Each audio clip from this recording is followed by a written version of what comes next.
les a jamais directement vus. Pourtant, nous savons qu'ils sont là, rôdant au milieu des denses amas d'étoiles, errant dans les nébuleuses de la galaxie, où ils chassent les étoiles, ou bien au contraire, ils avalent des planètes entières.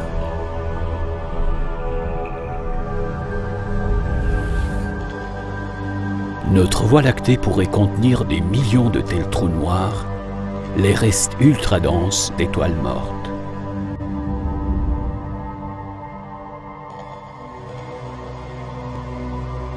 Mais maintenant dans l'univers, bien au-delà de notre galaxie, on trouve les preuves de quelque chose d'encore plus menaçant. Une série de trous noirs ayant atteint une taille et un pouvoir de destruction inimaginable.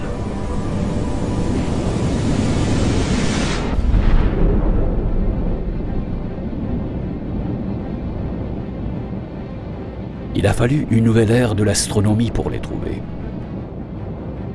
Des instruments high-tech dans l'espace, réglés pour capter des formes de lumière de haute énergie, rayons X et rayons gamma invisibles à l'œil nu.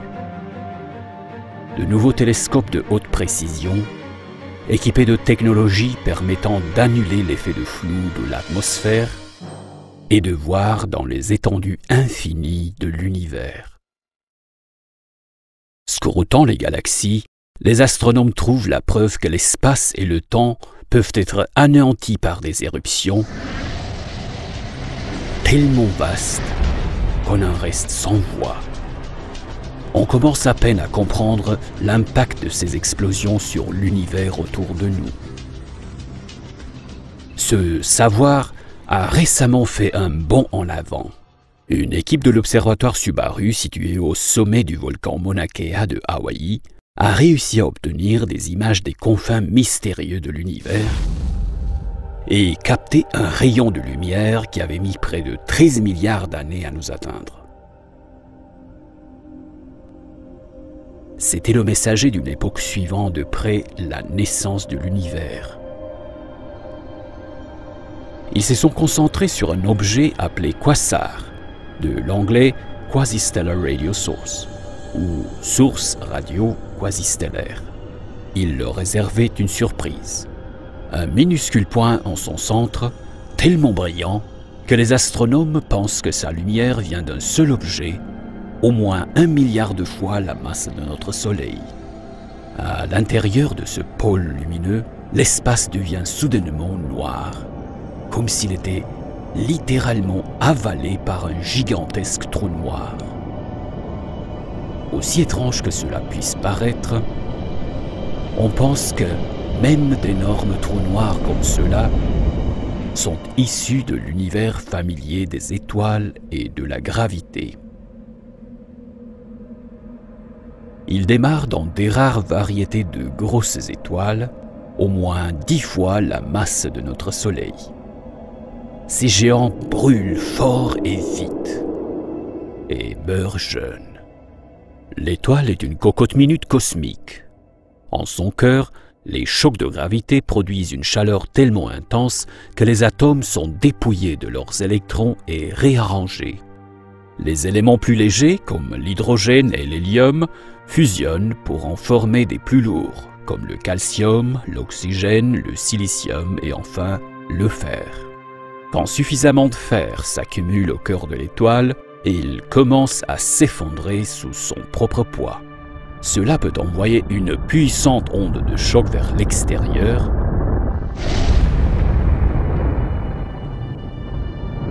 faisant littéralement exploser l'étoile, une supernova.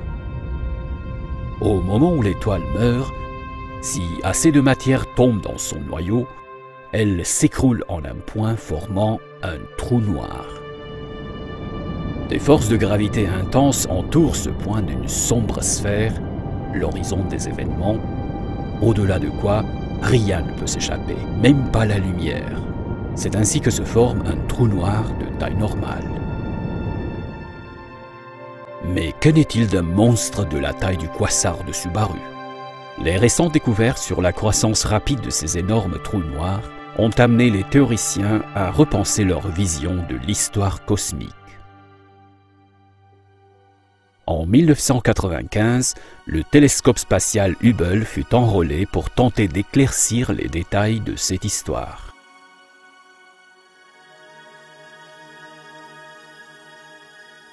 Les astronomes sélectionnèrent des minuscules zones dans les ciels entre les étoiles, regardant au nord, au sud et encore au sud.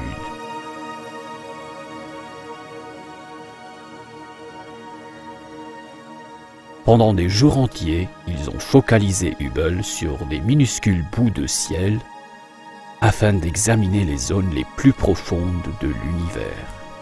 Ces images de champs profonds fournissent des vues extrêmement claires du cosmos à sa naissance.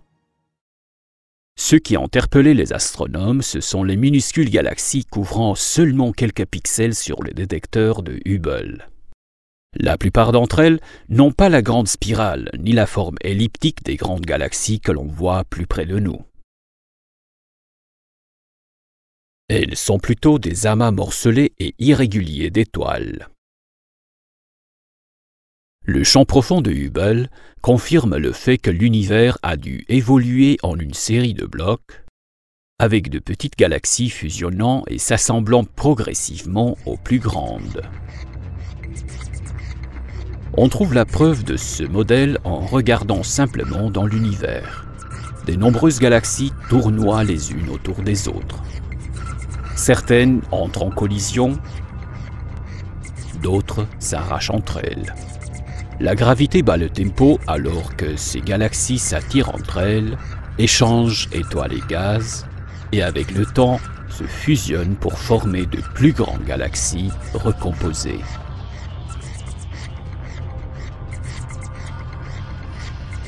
Cependant, récemment, le tableau d'un univers émergent du néant s'est fortement complexifié. L'apparition rapide d'énormes trous noirs et galaxies au commencement de l'univers est en contradiction avec la manière progressive qu'a la matière de se former à partir de matière dans d'autres galaxies. Elles ont probablement débuté dans les premières générations d'étoiles qui éclatent littéralement sur la scène cosmique lors de fortes agitations. Ces étoiles sont nées sous forme de nœuds qui se sont développés dans les gaz diffus du commencement de l'univers. La gravité a fait s'attirer ces nœuds entre eux. Dans les régions les plus denses, les étoiles sont nées par vagues. Nombreuses d'entre elles ont donné naissance à des trous noirs. En un temps relativement court selon les normes cosmiques, les premiers trous noirs avalèrent de plus en plus de matière, atteignant des proportions monumentales et devenant des quasars. À leur tour, ces quasars furent nourris par l'écroulement de la matière à une échelle bien plus grande. Cette simulation informatique recrée une zone au commencement de l'univers qui mesurait plus de 100 millions d'années-lumière sur un côté. Elle montre ce qu'il s'est passé durant le premier milliard d'années de l'histoire.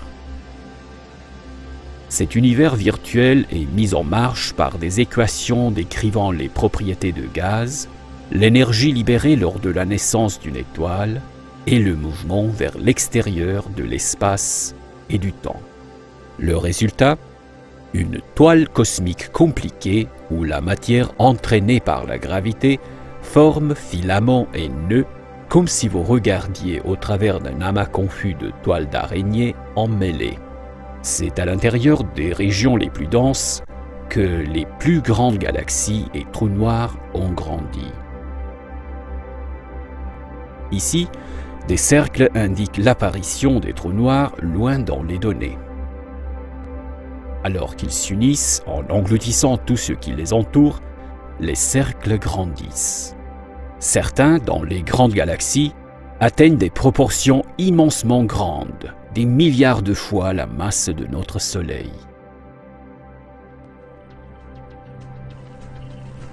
Voici la scène dans une de ces denses intersections.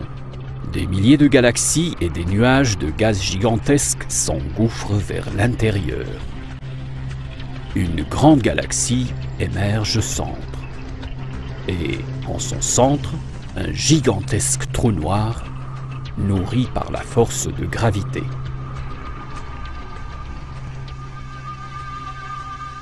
L'observatoire en orbite Chandra X-ray a été envoyé pour observer des galaxies lointaines et des trous noirs en plein essor. Ceux qui avalent des gaz et des étoiles luisent chaudement devant les rayons X. Chandra les a trouvés. Il les a même repérés par paires. Des trous noirs complices, entrelacés dans une danse mortelle.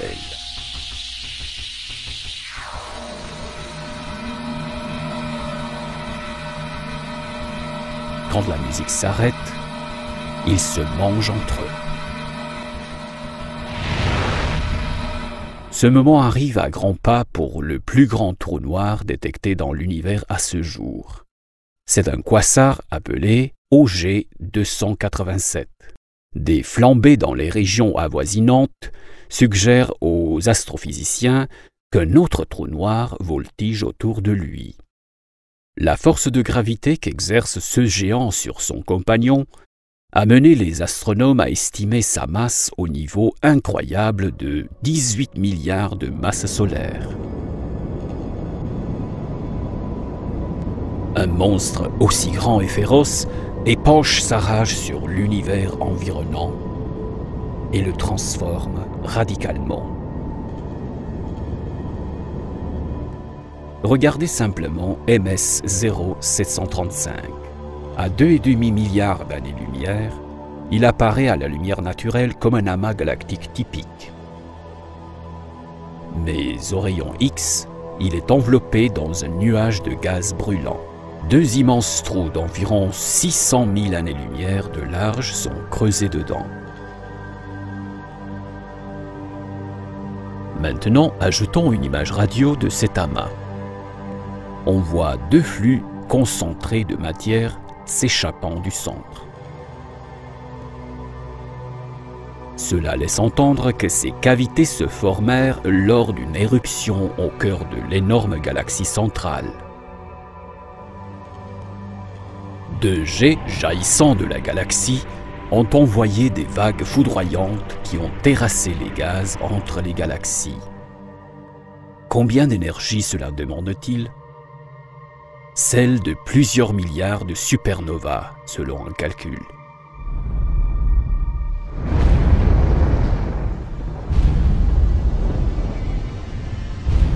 Cela donne l'unique et la plus grosse éruption enregistrée depuis le Big Bang.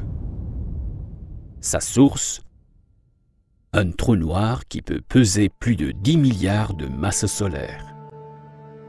Mais comment est-ce qu'un trou noir, une créature qui aime se cacher dans l'ombre, peut émettre autant d'énergie? Comparez le trou noir à l'œil d'un ouragan cosmique, maintenu en rotation par les étoiles et d'autres trous noirs qui seraient tombés dedans. Alors que cette matière se déverse, il se crée un élément circulaire tournoyant appelé disque d'accrétion qui fonctionne comme une dynamo. Le mouvement circulaire de ce disque génère des champs magnétiques qui se vrillent et acheminent une partie de la matière entrante vers l'extérieur en 2G ou rayons à haute tension. Combien d'énergie? Cela dépend de la gravité du trou noir et de combien de matière s'est déjà fracassée sur son horizon des événements. N'est-ce qu'un nouveau spectacle effrayant de la nature? Ou est-ce un processus plus conséquent en cours de réalisation?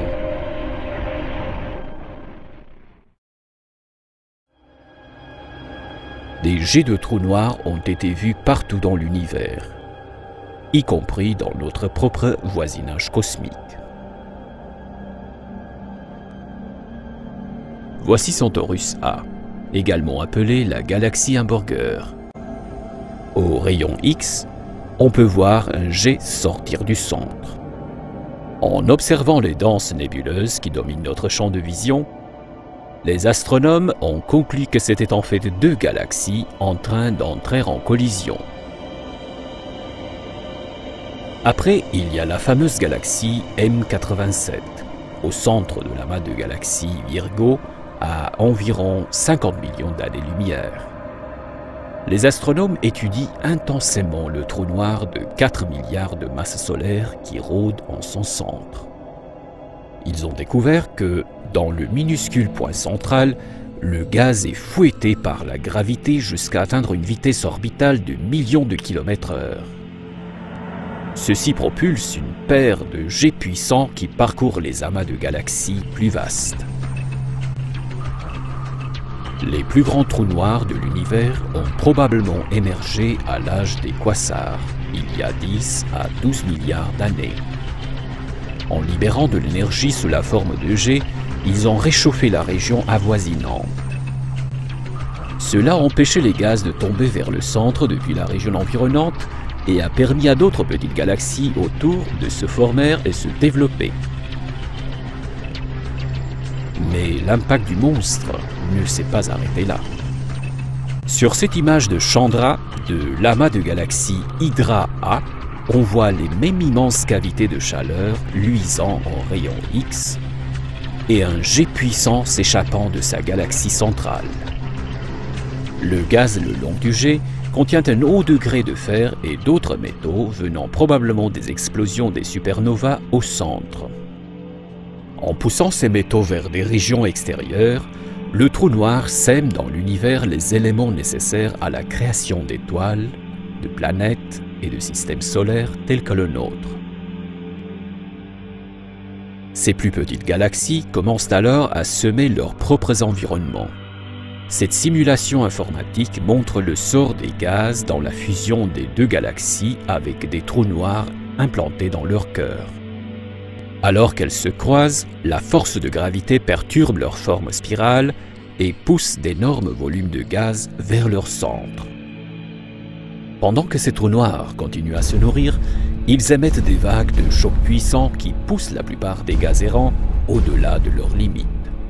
Sur le coup final de ce balai, les deux trous noirs fusionnent, émettant un dernier grondement.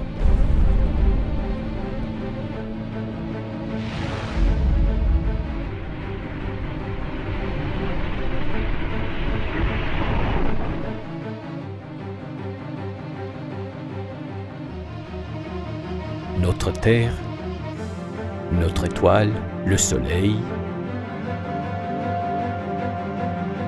notre système solaire et nous-mêmes, nous semblons tous être les bénéficiaires de ces monstres lointains. Mais tout aussi extraordinaire est le rôle que ces plus grands trous noirs jouent dans la splendide lutte cosmique entre gravité et énergie.